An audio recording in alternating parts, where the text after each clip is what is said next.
कैसे हैं आप सब? कैसी चल रही है आपकी तैयारी? तो जैसे कि आप सब जानते ही हैं, हमने स्टार्ट कर रखा था मुगलिया सल्तनत। मुगलिया सल्तनत की भारत में नींव बाबर ने रखी थी और जिनकी मृत्यु 1530 में हो गई थी। तो उनकी मृत्यु के बाद मुगलिया सल्तनत के दूसरे बादशाह गद्दी पर बैठते हैं, जिनका नाम है हुमायूं। तो आज हम जानेंगे हुमायूं के बारे में, वो भी मात्र 5 से 6 मिनट के अंदर। हुमायूं, जिसका पूरा नाम था भाई नसरुद्दीन हुमायूं, और उसका जन्म हुआ था 1508 में। तो 1530 में गद्दी पर बैठने के बाद हुमायूं ने राज्य का बंटवारा किया और काबुल कंधार अपने भाई कमरान को दिया, संभल अपने भाई अस्कारी मिर्ज़ा को दिया, अलवर मेवाड़ अपने भाई हिंडल मिर्ज़ा को दिया और खुद दिल्ली और आगरा की गद्दी पर बैठा। लेकिन बेचारा ज़्यादा राज नहीं कर पाया। इनका पूरा जीवन युद्ध लड़ते लड़ते चला गया।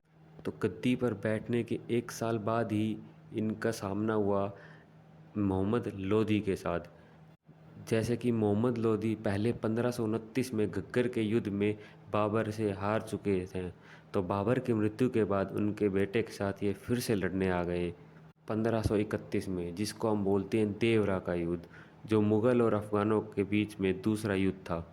और इसको भी मोहम्मद लोदी हार गया, तो वह अपना वापस चला गया। तो अगले ही साल 1532 में हुमायूं ने चुनार का युद्ध लड़ा शेर खां के साथ और हुमायूं इसको जीत गया और चुनार दुर्ग पर हुमायूं का कब्जा हुआ। फिर 1533 में हुमायूं ने दीन पनाह नामक नगर की स्थापना की। चुनार दुर्ग जीतने के बाद हुमायूं भाई बंगाल की तरफ चला। जैसे ही वह बंगाल में लड़ाई में व्यस्त हुआ, इधर चुनार पे शेर खां ने दोबारा कब्जा कर लिया और हुमायूं को बंगाल से वापस चुनार की ओर आना पड़ा और वह शेर खां के साथ दोबारा युद्ध लड़ता है और दोबारा चुनार दुर्ग को जीत लेता है। चुनार, जो कि आज के उत्तर प्रदेश में है। तो फिर हुमायूं चुनार दुर्ग का दोबारा से निर्माण कार्य शुरू करता है। उसकी दीवारों को ऊंचा ऊंचा करवाता है ताकि फिर से कोई हमला करके दोबारा चुनार दुर्ग पर कब्जा ना कर सके। यह सब करने में 1538 हो जाते हैं और उधर शेर शाह सूरी बंगाल विजय कर लेता है। ये सब लड़ाई यूपी, बिहार, बंगाल इन सब राज्यों में ही लड़ी जा रही थी। और आगरा की गद्दी पर बैठे हुए थे हुमायूं। तो भाई उनको आया गुस्सा कि मेरे होते हुए बंगाल पे शेर शाह सूरी का कब्जा हो गया। शेर खां को ही शेर शाह सूरी बोलते हैं। तो 1539 में बक्सर, बिहार में एक जगह चौसा, इन दोनों का आमना सामने हुआ, हुमायूं और शेर खां का, और इनके बीच में युद्ध लड़ा गया चौसा का युद्ध। तो 1539 में चौसा का युद्ध हुमायूं और शेर खां के बीच में होता है और इस युद्ध को हुमायूं हार जाता है और शेर शाह इस युद्ध को जीतने के बाद अपना नाम शेर खां से शेर शाह सूरी रख लेता है। तो वही हुमायूं को ये हार बर्दाश्त नहीं होती और वह 11 महीने के बाद अपनी बेइज्जती का बदला लेने दोबारा आता है यूपी के बेलग्राम में। और 1540 में फिर से इन दोनों के बीच में लड़ाई होती है, जिसको बोलते हैं बेलग्राम का युद्ध या फिर कन्नौज का युद्ध। और इस युद्ध में भी फिर से हुमायूं हार गया और शेर शाह सूरी जीत गया। इस बार शेर शाह सूरी ने जीतने के बाद दिल्ली और आगरा की गद्दी पर बैठ गया और हुमायूं भारत से भगकर सिंध की ओर चला गया और वहाँ 1 साल फिर युद्ध का अभ्यास किया। और 1 साल बाद ही 1541 में हमीदा बानो बेगम से हुमायूं ने शादी कर ली। शादी के 1 साल बाद ही 1542 अक्टूबर में अकबर का जन्म होता है अमरकोट में। अमरकोट के उस समय राजा हुआ करते थे हिंदू राजा राणा प्रसाद।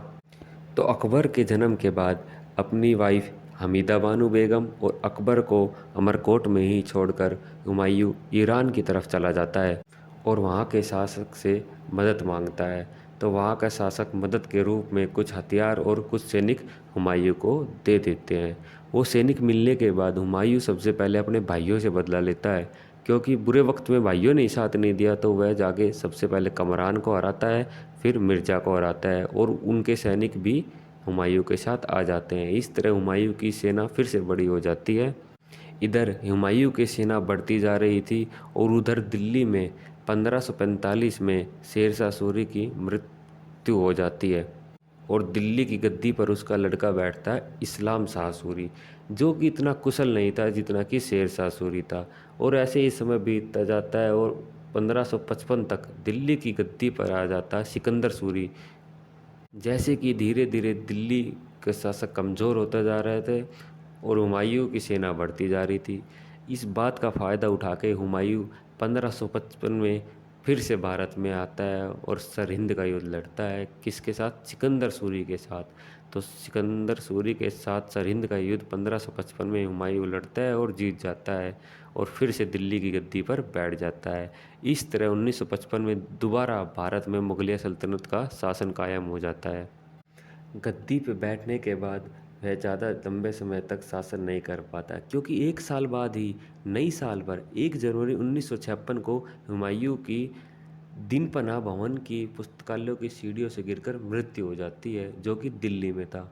और मृत्यु होने के बाद उसकी कब्र दिल्ली में ही बना दी जाती है। तो उनके बारे में ये सब चीज़ें हुमायूंनामा में लिखी गई है। हुमायूंनामा की रचना की थी गुलबदन बेगम ने। लेकिन वही हुमायूं ज्योतिषी में बहुत विश्वास रखता था। वह हफ्ते के अलग दिन पे अलग अलग कलर के कपड़े पहनता था। लेकिन क्या फ़ायदा, बेचारा 1 साल के शासन में ही चला गया, पूरा जीवन तो उसका लड़ाई में ही चला गया। इसीलिए इतिहासकार लेनपुल ने कहा है, हुमायूं गिरते पड़ते ही जीवन से मुक्त हो गया।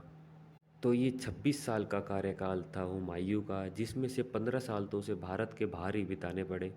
तो भाई हुमायूं के बारे में इतना ही। कैसा लगा आप सबको? तो आइए कुछ इम्पोर्टेंट डेट जिससे एग्ज़ाम में क्वेश्चन आते हैं एक बार देख लेते हैं। 1530 हुमायूं गद्दी पर बैठा। 1531 देवरा का युद्ध मोहम्मद लोदी के साथ हुआ। 1533 दीनपना नामक नगर की स्थापना की। 1532 चुनार दुर्ग विजय किया। 1540 कन्नौज बेलग्राम का युद्ध हुआ। 1539 चौसा का युद्ध हुआ। 1555 सरहिंद का युद्ध हुआ। 1556 में चल बसा। तो ये छोटा सा कार्यकाल था उसका, जिसमें उसने 1541 में शादी भी कर ली हमीदा बानो बेगम से और 1542 में उसका लड़का अकबर भी हो गया। तो कैसे लगा आपको ये सब?